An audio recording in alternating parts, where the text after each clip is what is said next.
In this video, I'm going to show you exactly how to actually make bricks in Pokemon Pokopia. So the first thing we need to actually make bricks, we need to gather some squishy clay.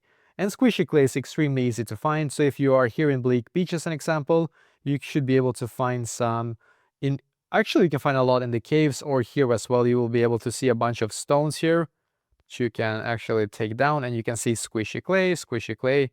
There's just, I mean, there's more squishy clay than you actually can like basically that you need, if that makes sense. There's also a lot in the caves I've seen, by the way.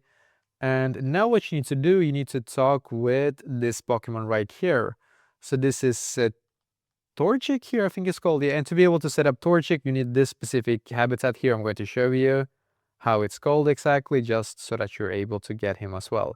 So it's the Chirp Chirp Meal habitat here, as you can see. So when you have it, you will be able to get Torchic and then talk with Torchic here. And he gave me something before. Okay, so I'm just going to talk with him again here. And then click on look at this. And then show him some squishy clay. And then you click on make me some bricks here, as you can see. And then you can now say that you want how many you want. So for example, 2 as an example here. Then click on yes. And then he will now start working for you. It's going to take you a couple of minutes, or it's going to take him a couple of minutes to be done with it. But afterwards, you will be able to get bricks from him. And that is basically exactly how to get it.